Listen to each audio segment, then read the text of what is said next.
Hello, my friend, and welcome to the 531st episode of the Sales Podcast. I'm Wes Schaefer, the Sales Whisperer, your host. Today we have a returning guest, Dan Hill. He was here back on episode 456. Now he's back with a new book.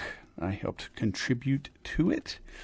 Blah, blah, blah. A snarky guide to office lingo. Yep, snark is one of my default, probably the default setting that I have. I'm working on it, okay? I'm a work in progress. So don't judge me. He's got a PhD, super smart guy, super funny. We get into emotions, mind control, feedback loops, how to gain momentum in the conversations, how salespeople can step up their game, the two dominant emotions that he gets into and helps consult and help you steer the sales conversation. So you're in for a treat. All right. If you've noticed, if you've been listening for a while, you know there's been a couple of gaps here. Brought on a new team. We've had some hiccups. I had changed hosts, moving hosts back. You'll hear less commercials, really no commercials other than what I decide to talk about. Trying to get new graphics, trying to get new promotional material. But hey, nothing is perfect, is it? So I was frustrated for a moment. Good thing I have jiu-jitsu to, try to kill people and try to survive from being killed. It's amazing how cleansing and relaxing that can be. But I think we finally have hit our stride. I've got guests lined up and actually mostly recorded all the way through December. So I'm going to shorten up the gaps on some of these releases so we'll get caught up. I don't want these guests to wait too long, and I don't want you to wait too long because it's good information. But I share that info and a lot more insights in our group training. Come on over and join us, sellmoreofeverything.com. I'll be working on some changes to that and a price increase in 2022. So if you're interested, you want to grow, you want to save some money at the same time, go avail yourself of that now, sellmoreofeverything.com. Now, let's bring on Mr. Dan Hill. Dan Hill, PhD, emotions expert, president of Century Logic, return guest on the Sales Podcast. Welcome back all the way from Minnesota. How the heck are you? I'm doing pretty well. Thanks, Wes. So is it fair to say, can I say that we collaborated on your latest book? Yes, you absolutely can. Blah, blah, blah. And this is only like your 8th or 9th or 472nd book, something like that, right? Yeah, exactly. I have more books than my sister has children. She was quite prolific. So which one of us is more crazy? I don't know. She has 6 kids. I have 9 books. Blah, blah, blah. A snarky guide to office lingo. Dan Hill and Howard Moskowitz with plenty of help from friends. So that's me. All right. Exactly. We'll dive in. And I want to know why you wrote it and why you chose this way to write it. But I want to go back. So you were on 456, and that was way back in July of 2020. And we were talking about this back then, but heck, is an emotions expert. Let's start there. And then once you control my emotions and have me in the proper state of mind, we'll dive into the book. How's that? That is fine. So I'm not into mind control. I think really I like to think of it in terms of a feedback loop, that you actually understand what's going on for other people. Because, if you've never been lied to in life, Wes, congratulations. People spin, they deflect, they hint or hold back. And so the way I got into this and why I guess I can now call myself an emotions expert is that I started reading about the breakthroughs in brain science and how much we're emotional decision makers and the statistic that about 95% of our mental activity isn't fully conscious. And yet emotions, memory, motivation, that's all of a cluster.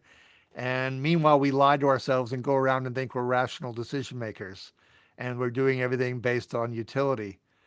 And so I just got fascinated and I said, well, that's cool. Emotions matter. I get that. I played a lot of sports. I've been on teams that surpassed themselves and teams that fell apart. And a lot of it had to do with the emotional chemistry and momentum and all of that. But I wanted a tool. And so in my case, I discovered that facial coding meant that you could actually, there was a scientific way to read other people's emotions on their face. Because if you're going to be an emotions expert, yeah, you'd like to get at yourself, but you also have to get at what other people are feeling, and then you have to understand what those emotions might actually mean. And if you can put those 3 things together, then maybe you can find your way to a course of action that is more effective. You're a better diplomat, you're a better salesperson, you're a better spouse, your dating life goes more successfully, your teammates on the basketball court, pass the ball to you as opposed to ignore you throughout the entire game, I'm open, things damn it. like that. Yeah. Well, I used to play in New Jersey, and there was a hotshot guy, and all he wanted was the ball, quite obviously. He just wanted to set up at a certain spot and launch his jumper. And lo and behold, he discovered he wasn't getting the ball a whole lot because he was a prima donna, never played defense. And one thing I respect about salespeople is you see what happens on the ground.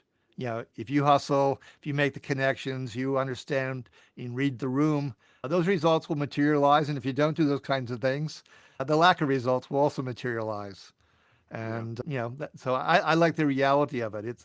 It can be a harsh reality some days when you hear no all day long, but I respect the fact that you're really out there and trying to make it happen.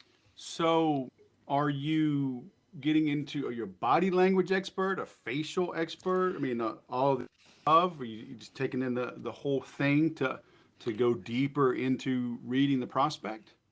Yeah, the body language part, not so much. I really do that when I, am a pundit on national TV looking at presidential debates for CNN and Fox and so forth.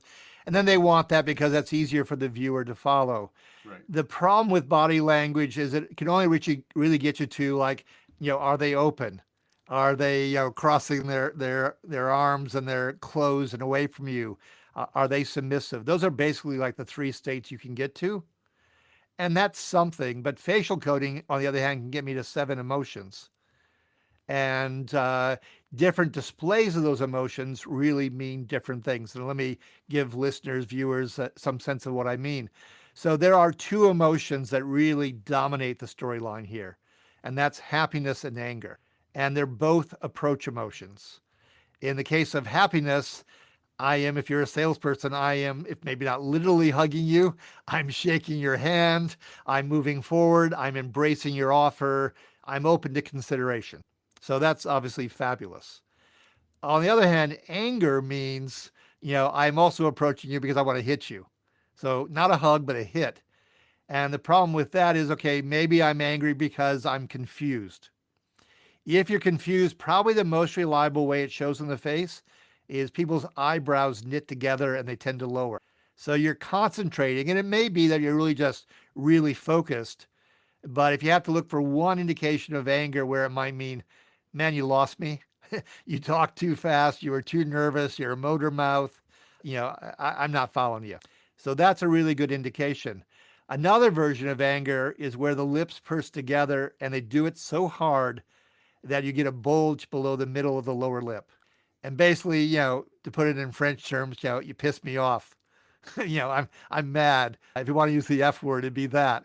I'm just not on board for you. And Lip. yeah, that kind of thing. Exactly. It bulges right here. Yeah. And if I get that, and then I add another version of anger, which I call snake eyes, where the eyes narrow and the skin below the eyes gets taut.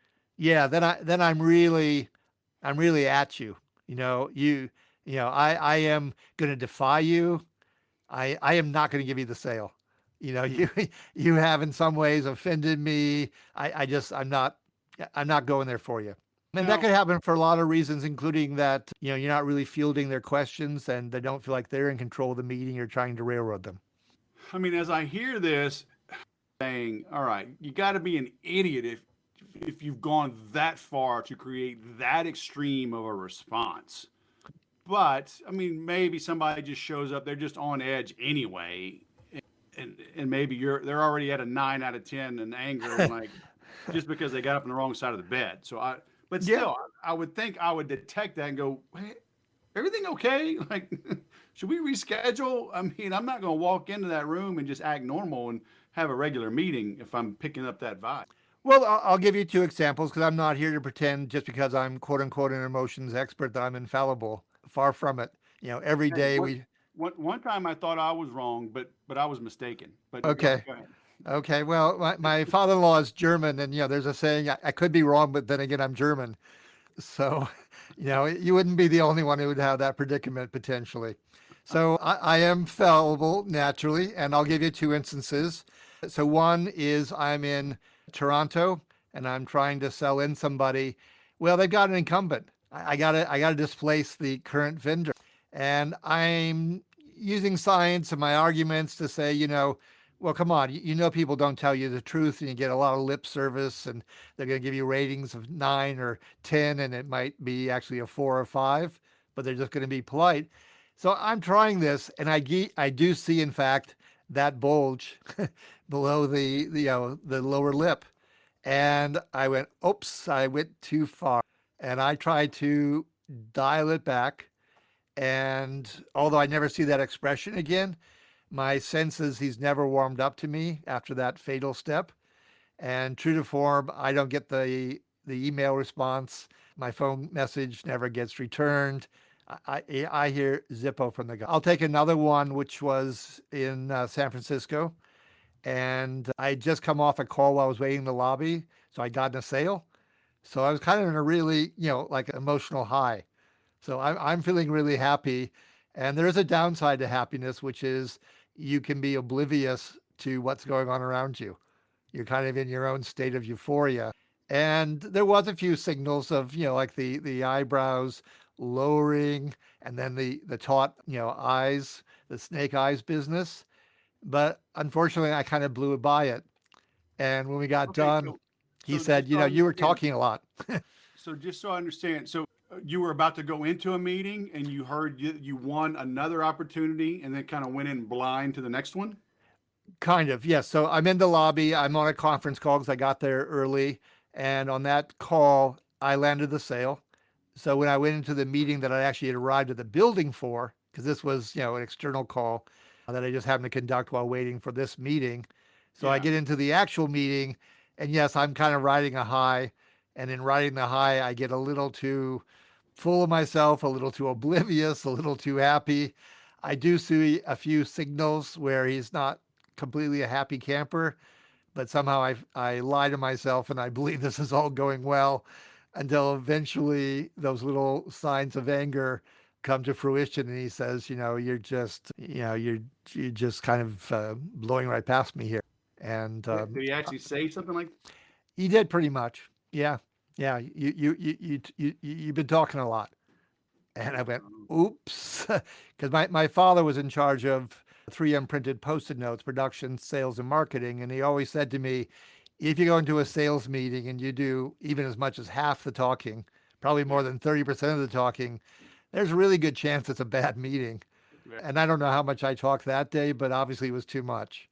Yeah. And so, yes, you'd think that, yes, they could wake up on the wrong side of the bed and that's the reason you're seeing it. But, it could be that you inspired it, unfortunately.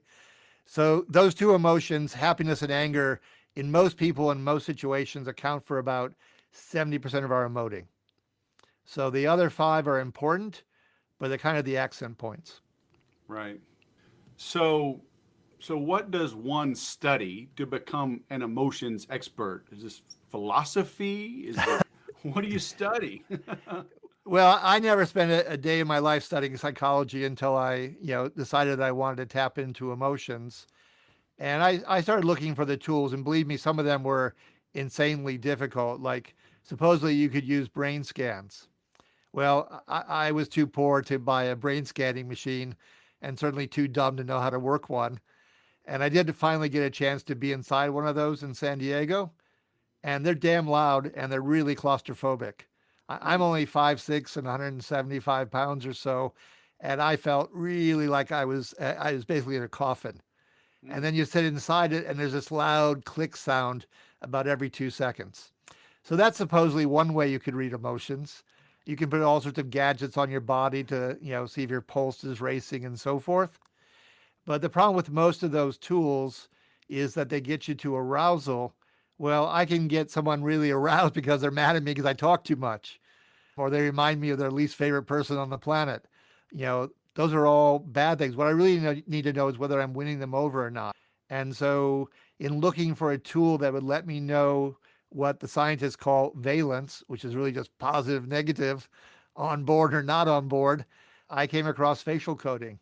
And the first person who was a facial coder, honest to God, was Leonardo da Vinci. Because if you go back to the Renaissance and people learning, Michelangelo, I guess you could call him the body language guy, because he was interested in understanding the muscle movements of the body. That's why you have the statue David. In the case of Da Vinci, he was interested in the facial muscle movements. And if anyone goes to look at his notebooks or thinks about the Mona Lisa, that's the reason why it's such a fascinating painting, is because he was interested in the interplay of emotions. So I mentioned those two emotions are dominant, but probably in a sales situation, really important is contempt. Because if trust is the emotion of business, contempt is its opposite. And that's a smirk on the face. But a smirk can look an awful lot like a smile to someone who's not paying attention. And we often hear the saying that it's a Mona Lisa smile, because we know that Mona Lisa smile has got something more. It's got an undertow to it. Right. There's a little bit of happiness there, but there's some contempt. And actually, there's also disgust and anger and sadness on Mona Lisa's face. It's a rich tapestry of emotions. And I think that's the point you start being an emotions expert, when you say, I'm seeing this mixture. This is a little bit more dominant. I saw this particularly when I said this. I saw this particularly when I said that. Maybe this meeting's not going so well. How am I going to salvage it? I got to make a living. I'm a salesperson. Just like I'm on a date. I made my wife mad. I mean, there's all sorts of situations where you got to figure out how you're going to extract yourself and get to a better place. So you're primarily, are you looking for tonality as well? Or can you do this, like turn the volume off, like reviewing a video, and tell from the facial expression what you need to know? I can do it without the audio, and I have. For instance, Shark Tank. I've watched episodes and I've tried to predict whether or not they're going to, make an offer to the entrepreneur. And I don't remember exactly, but I think I'm around about 80% and change. So well ahead of chance, because if the face is the only place in the body where the muscles attach right to the skin. So it is quick, real-time, unfiltered data. And the audio is good. I mean, certainly I have lots of sales situations over the years where that's all I had to work with. And even if I had the visuals, I was still interested in the audio. I think you would know. I mean, come on, you know a lot about sales. I mean, is it a pregnant pause because they're thinking about it? Is it like a pause because they're thinking, maybe I'm just going to hang the phone up and I'm going to disappear on this guy? Is there a tension in the voice? Is there any kind of elation or, come to Jesus, we're coming to a meeting of the minds on something? You definitely, you take every advantage you can get to figure out how something is going. What I think is not so good often is email. I just read the other day a study that said face-to-face meeting is about 35 times more effective than email. Oh, yeah. And boy, is that a big gap. So what the hell does this have to do with blah, blah, blah? What are you doing? Yanking my emotions all around, man. I think I have you figured out, and blah, blah, blah comes out. What? Well, the literal way it happened was I had two guests in a row on my podcast, which deals with emotional intelligence. And unsolicited, I wasn't asking the question. They just popped in on 2 successive weeks and said, 25% of all managers are believed to be bullies. And I thought, wow, because, companies spend tons of money on corporate culture, on reorgs, change management. I mean, people make hordes of money off that stuff, and most of it doesn't work. And I sat back after this happened 2 weeks in a row and went, wow, of course it can't work. You've got this emotional cancer right in the ranks because, 25% of your managers minimum, are creating a toxic workplace. And I was just kind of stewing on it a bit. And I've had a couple of toxic managers myself. Mm-hmm. And in fact, one manager in New York who, second week, I had to actually kneel on the floor and direct myself to the alarm clock directly in front of me to turn it off. I could not move my neck even like 1 percentage point either direction. It was that stiff. And I got to work and I said to one of my colleagues, I said, this is what has happened to me. And she very calmly said, oh, everyone here gets sick in their second week on the job. And I thought, oh my God, what have I entered into? And, I didn't last very long, and the turnover rate of the place was like 300%. So anyway, I was kind of stewing and thinking about all of this. And I woke up one morning and I thought of a wonderful book called The Devil's Dictionary by Ambrose Bierce, who was a contemporary of Mark Twain. And it's all these diabolical definitions, and it's considered one of the 100 greatest works of American literature. And maybe my favorite definition from the book, which applies really well to sales, is bore. And the explanation is somebody who talks when you want them to listen. And I think we've all been there. And I said, okay, if I want to change things, if I want to change human dynamics, if I want to get people to open up and consider ways they can be more emotionally intelligent as they deal with office politics and all the difficulties of interacting with other human beings, I said, why don't I use humor? There's no reason to pound the desk and yell at people. Out of those two approach emotions, I'm going to not take anger. I'm going to take happiness. And I'm going to get people to try to go with the joke. And, what's the old saying? You can catch more flies with sugar than vinegar. So I took the sugar route, not the vinegar route. Well, and then I said, yeah. Go ahead.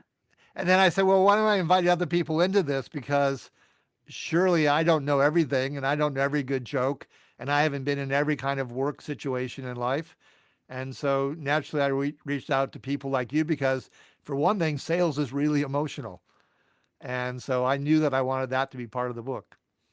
Yeah, very cool. I like it. I love the illustrations, and because I've been slowly creating the Diary of a Wimpy Salesman, right? So kind of and I guess it would be the Devil's Dictionary, kind of the alternate approach, right? Like, he does the opposite of what you should do. So then I can get my message through that way. So I like the approach and the way you put this together. How does someone use something like this for business? Like why 9 books? Can 1 or 2 help somebody grow, or have you found like is the more the merrier? Does it give you more credibility with folks, or is it just a passion and you like doing it? Well, Would you recommend the average business owner, entrepreneur go write 9 books? the short answer is no. It's very painful. It eats up a lot of time. Unless you strike gold, you're unlikely to make a bunch of money from it. But here's what I think it does provide to you, besides arguably some credibility, depending on how the book turns out. It forces you to learn, because it's really embarrassing to put some words down on the page and read them the next morning and go, that's not very good. I'm not really saying anything, or I'm not saying it very well, and no one's going to stay with this. So the act of writing a book is very humbling. I mentioned earlier my sister has 6 kids, and she said, well, one of the things that happens to you is you swear you're not going to be like your parents. You're going to raise them differently. It's all going to go really well. And then you have situations where you're yelling at your kid in the mall, or they throw up on you just before your guests are arriving for a dinner party, burping the baby. And you go through all these situations that you thought you were going to avoid in life, and you just don't avoid them. And so writing is indeed very humbling. But I'll answer your question about the 9 in fairly simple terms. So the first book I wrote, I don't think I really knew what I had to say. I got lucky. I got a contract from John Wiley and Sons. They then said to me, we need the manuscript in 3 months. So I desperately wrote it as fast as I could. I was actually in a series along with the CMO from Coca-Cola. So it was quite prestigious. But I was like, oh my God, I have to get this done in 3 months. That was really tough. And I was still fairly early in my career and had a lot to learn. The second book was really, I think I found my stride, and it was a really good book called Emotionomics. Then the publisher said, well, you do a lot of work in advertising, so why don't we do a book specific to advertising? So I did do that, and then I did a book specific to market research, which was the sector I guess I was at least nominally in. And then much more recently, I did a book on basically politics and world leaders and presidents.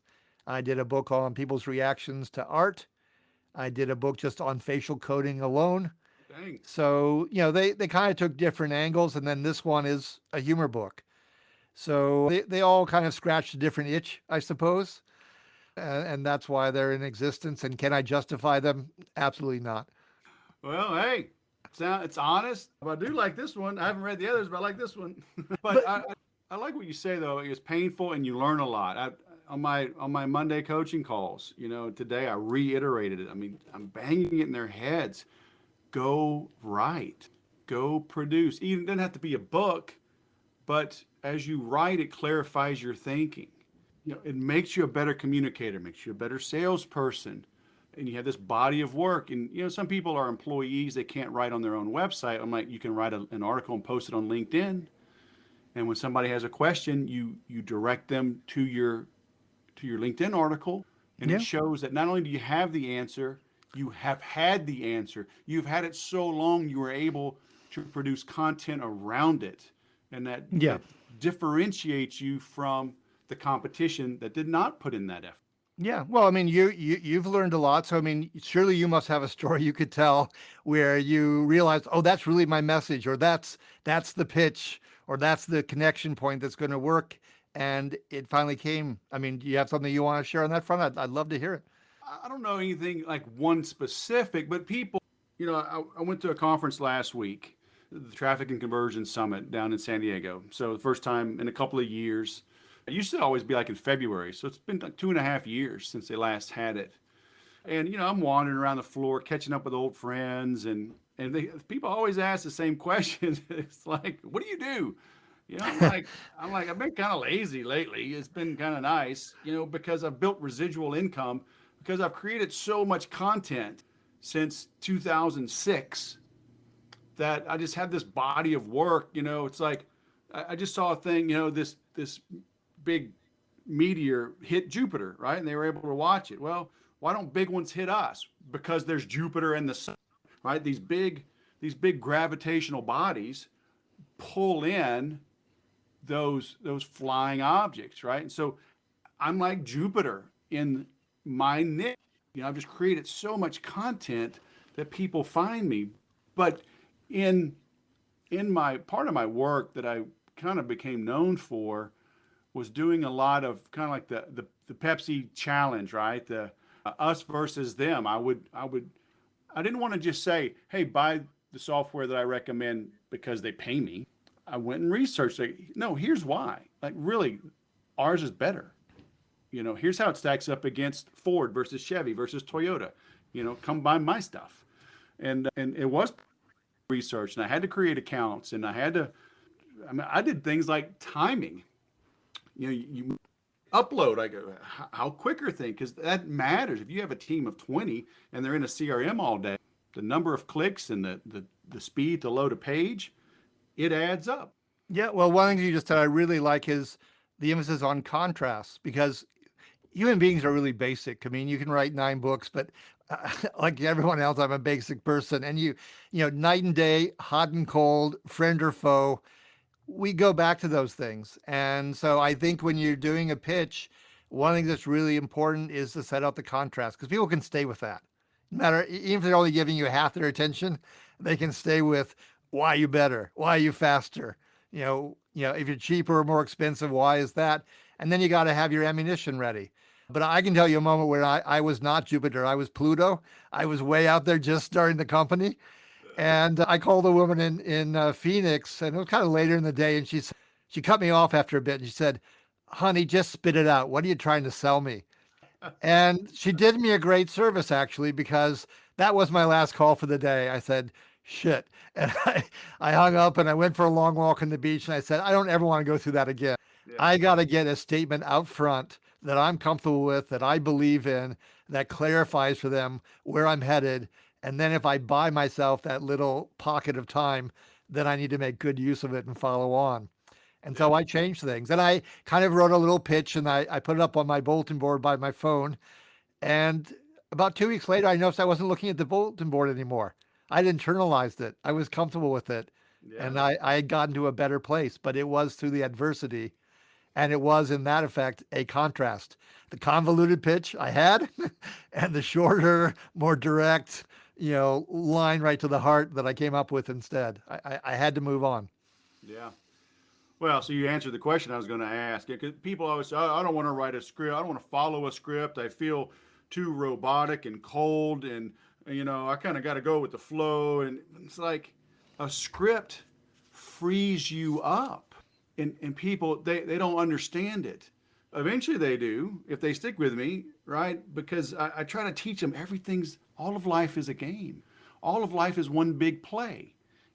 Hi, Dan, this is Wes. How are you? And you say, Fine, because in business, that's the only answer you can give, along with how's business? Business is excellent, because to yeah, say anything else suggests you're a loser and no one's going to buy from a loser. yeah, hi, how are you? I'm fine. How are you? I'm good. Thanks for asking. Okay. Yeah. How was your summer? So it's all a script, and people, they don't even realize that we're just walking around as part of the matrix. And it's like, it's okay to step out of it and approach it from your own angle.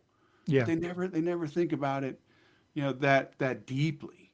And you need some spark of authenticity, in that exchange. Because yeah, if you go back through that, that facile give and take, and you do that dance about 5 times, I think the prospect's already checked out. Like, this is just Oh, another meeting. yes. Spit it out, honey. Yeah. And my father sort of said the same thing in terms of just getting out there and learning from the process, like writing a book. He said, your customers will tell you what business you're in. Just get out there and put out the dog meat and see if they come around. And, that's really basic, but God, if it's not the truth. Yeah, you're talking about face to face versus email. What, 35 or 37 Yeah. times better? Yeah. 35 times. Let's check my stat. But 34 times more effective. Yeah. okay, but According to one study. can your studies, can it spill over into the written word? Can it spill over to a blog post or an email to help, stack the odds in our favor? Yeah, there are studies that have been done by Facebook and the infamous Cambridge Analytica tie-in, and what they were really trying to go after is understanding kind of patterns that people have, because we do all have patterns. In terms of facial coding, George Orwell, the writer of 1984, said, by the age of 50, a man has the face he deserves. And he said that because we have muscle memory. We have certain tendencies of what we show. Someone's a hothead because they show anger a lot. They're a sad sack because they show sadness a lot. And what they were after was, okay, is there repetition in your word choices, how you phrase things, the adjectives you choose, that not only tell us potentially what kind of emotions you gravitate to, but even potentially what's your personality trait? Are you someone who's open to experience? Because there's something, as you probably know, and maybe listeners know, called the big 5 factor. So there's a lot of things out there like Myers-Briggs, but Myers-Briggs actually has a big problem. It kind of assumes if you go to one end of the spectrum, you can't have the other end of the spectrum. That's not true. Just like with emotions, people can show happiness and anger at the same time. There's some people get off on, I'm really mad at you and you're going to pay for it. Revenge is about to come. So blends can happen. And the real problem with Myers-Briggs is that it doesn't allow for neuroticism. And that is about 40% of human nature. We are not very emotionally stable. And so the better model, which was worked up through Air Force studies and a bunch of other stuff, it's really considered the best model. It's called the Big 5 factor, and it's called Ocean also. And the O refers to openness to experience. And then you have conscientiousness, extroversion, agreeableness, and neuroticism. That's Ocean. And what they were after was, are there certain personality traits you're more prone to? If you're really given to emotional instability, then you're a fearful person. You may not take in information very well. How do I make you calm down so that you will listen to me and come on board? If you're a really agreeable person who's my prospect, then I need to, as a salesperson, not come across as too aggressive. If you're an openness to experience person, that probably means you're high concept and you like the idea behind the offer or the pitch, or how did you ever invent that anyway? And that person kind of wants to have that kind of conversation before they get down to, okay, so what are the terms? How much does it cost me? And when can you deliver it to me? And so you play to different people. I'm sure you know that. I think any salesperson knows that. But what's people are trying to go after now is see if they can come up with those models. So yes, they're working with words. They'll work with anything they can get to. I just happen to like the face because I'm visually oriented. And one of the reasons if I'm a emotions expert is because my family moved to Italy when I was 6 years old. I did not know the language. I went to Italian first grade in a fishing village and waited for the math unit so I had something to do. So, even though I have a PhD in English, so therefore you go, yeah, Dan's a word guy. No, I've been lied to so many times in life. We all have. I believe in action. Actions speak louder than words, and that's why I like facial muscle movement because it's action. But yeah, you can go the word route, you can go the body language route, you can go the auditory channel. You can use tarot cards. You can do whatever you want, man. No tarot cards for me, but Uh, okay. A little too woo-woo. Okay. oh, well, yeah, I mean, I don't believe in it.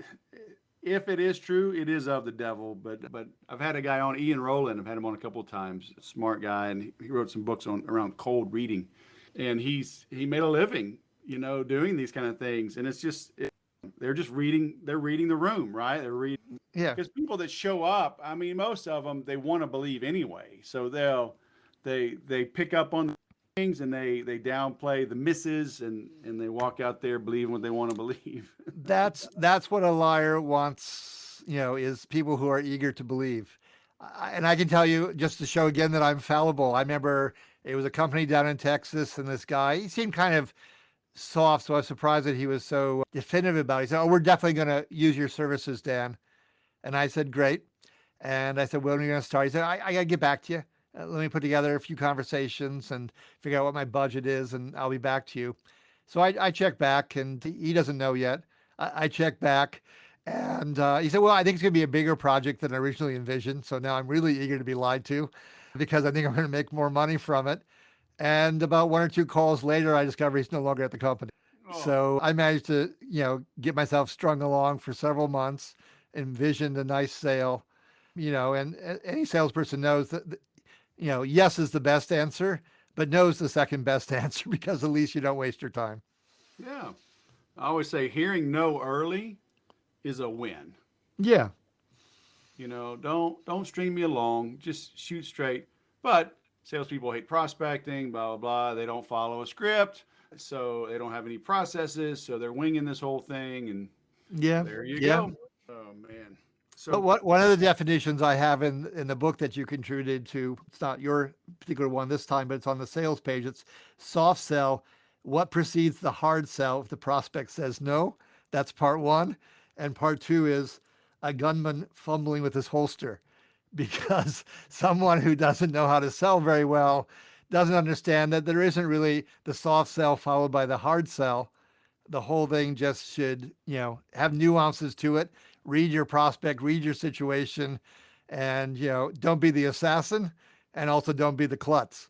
You got to find some better third path than those two. God knows, otherwise it's not going to work. So what are the readers going to get out of your latest book here? Brilliant, easily the best book I've read in years, Machiavelli. Did Machiavelli really write that? Well, let's see. He had been dead 400 years, so the odds are rather low. It's like this guy that I follow, I've met a couple of times, Jocko Willink, Navy SEAL. He's got a podcast, but he's got supplements now, and him and his co-host, they talk about like, oh yeah, if you want to deadlift 8,000 pounds, take this supplement. It's hysterical. But anyway. No, but I can tell you some very specific things that I think are important. One of the definitions in the book is about sales pipeline. And it says, a report prepared by people who have difficulty finding and recording their last receipt from Denny's. And I think that people who are salespeople have to recognize that the sales support team and then how they relate to the larger company is actually really important. I know one time I was pulled in for a study. It was a Philadelphia company, and the whole point of it turned out to be that the sales force was kind of riding high, sales were good, and they thought they could just dictate to the support staff and customer service and everybody else at the company. And, that wasn't going to work real well because they actually needed those people. They were part of a team, and you had to have some humility and some connection. So I think that some of the definitions in here are about, don't get too high and mighty and recognize that, you're in a team. And I think that's one of them. I think another aspect that really has to do specific with sales is that there's also a lot of coming from the other side within a company culture. There is, in fact, a good deal of envy sometimes about salespeople. If they're good at it, and of course it's tough and a lot of people don't make it, but if you're really good at it, you will and deserve, to my mind, a really good. And then some people go, well, geez, and they're also getting to fly places and they have these fancy meals and all these kinds of things. And a lot of envy can build up. So some of the definitions in the book have to do with that. And I'll give you one. It's called Gaining Traction, how the business development team describes the benefit of picking up a $1,000 tab for dinner. But that causes resentment. And I think that a salesperson has to realize, again, part of the dynamic within the company is that there will be envy. And also, if you treat them badly, to my point a moment ago, that's not going to work so well either. So that's another relationship angle that you actually have to work. Another one that I have in the book is trade show, the place to meet new customers and avoid dissatisfied ones. And I think that's true because human nature is we want to attract allies and we want to feel good about ourselves. So we engage in a good deal of denial. That's where some of the lying comes from, because we lie to ourselves. And so it might be actually realizing your pitch is not as good and honed as you think it is, and you better go back to it. It may be that you're not handling well their objections. You're not asking questions that are opening up the conversation well. I mean, I'm sure, Wes, you can add 2 or 3 things that you spot all the time that people just miss and think they're doing better. Oh, yeah. I mean, we just run around blind. It's amazing how blind people are. I mean, the more I work with businesses, it's like the more shocked I am that anything's even open and running. Things are so dysfunctional. Everywhere I look, it's like, is it nobody has any emotional intelligence, no emotional IQ? Well, yeah, I'm unlikely to go out of business because there's an endless need. What you just said reminded me of when I got into the workforce, and I kind of looked around, and it was, the mid-late 80s, and I thought, what took the Japanese so long to catch up? Because I was really struck by the dysfunctionality around me. And maybe because my dad was, I think, really effective in business, very conscientious, treated people well. I kind of thought there was a high standard out there. Right. And, and 3M's a pretty good company, all in all. And I just came into it thinking these people really had their stuff together. And then I started being in different work situations and going, no, honey, that's not it. Yeah, man, I really do. I wonder, like, how do businesses get along? And I guess many of them don't. They struggle. That's why so many go out of business. That's why profits, are yo-yos.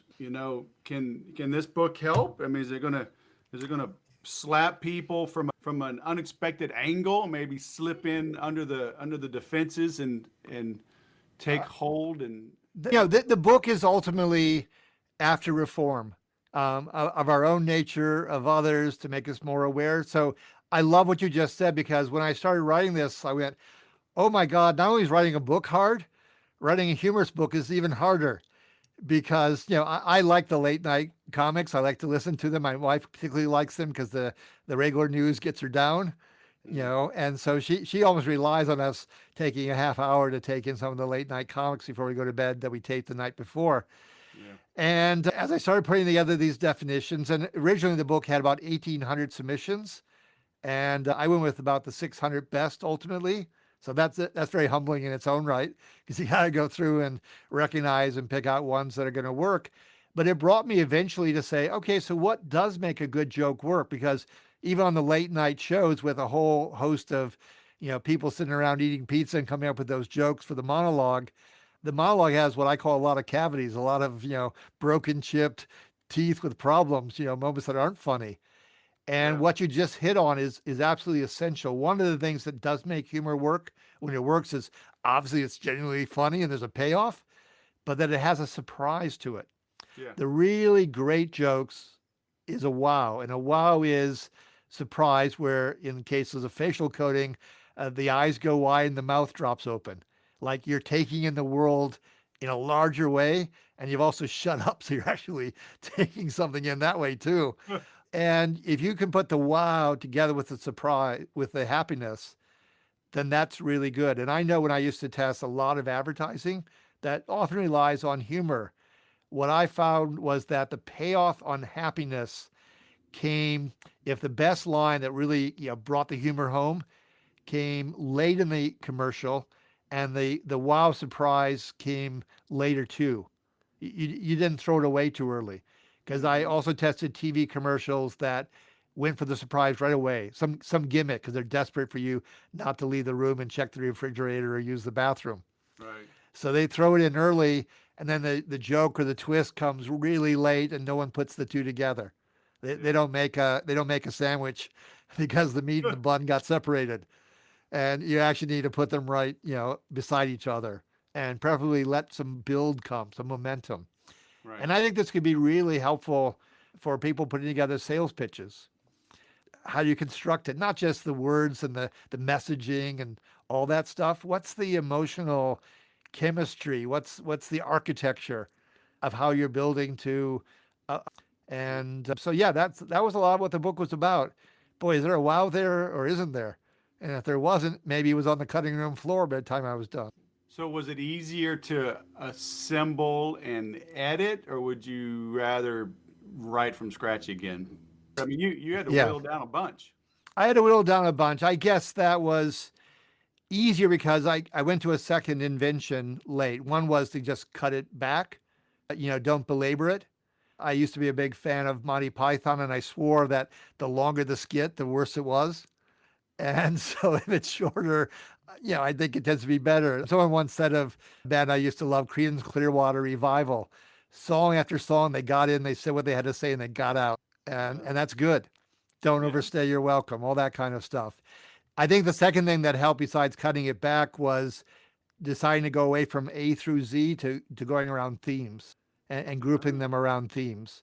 Yeah. And I think that really helped, and it really helped the editing process, because I said to myself essentially, okay, I don't want to belabor this, so maybe I have 5 terms per page typically, or per entry or theme, and maybe occasionally I have 10, and just occasionally I have 1 or 2 freebies that I just dearly want to use, and maybe I'll build in a graphic or some way to use them. But once I started clustering them, sometimes I went, that's the orphan, and if I want to get to 5, that's the 6th one I can easily, dispense with, and it did make the process go better. So I guess that ultimately was easier thanks to that decision, because writing, some days I think they came to me and to other people who contributed. The amazing person was Howard Moskowitz, my co-author. So it turns out Howard loves the Devil's Dictionary, and he actually loves salespeople far more than he loves marketers. I got to tell you one that he submitted that's not in the book, but it was in the runners-up, and it has to do with sales. He said, the only place where people are actually measured by their own tangible successes as compared to marketing and management, where people are measured by their own tangible brain. And that can happen. So this is what Howard did for me. He said, I really love the Devil's Dictionary, and I got some things I'd like to get off my chest. So I'll contribute. He said, just send me some terms you need some definitions for. So I sent him about 20. And I thought, well, maybe I'll hear something back in, a week, 10 days, whatever. Maybe I have to circle back with him. Next morning, I opened my email at 5:30 or whatever. 20 definitions are back from me, from Howard. And they're pretty good. Some of them are great. Yeah. And he says, you got another 20. So I sent him another 20. This goes on for like 4 weeks. And then I said, Howard, you got to be the co-author, because I'm going to feel real guilty if I don't make you the co-author. He said, no, I don't need that. So this went on for another 2 weeks. And then I said, no, now and he said, okay, I'll be the co-author. But he gave so many, and they were often really good. But for me, as opposed to Howard, some days I was feeling it and some days I wasn't. And, and maybe a rum and Coke made me think I was feeling it, and maybe I was then and maybe I wasn't. Because that's a treacherous path. A lot of good writers have turned into bad writers by going that route.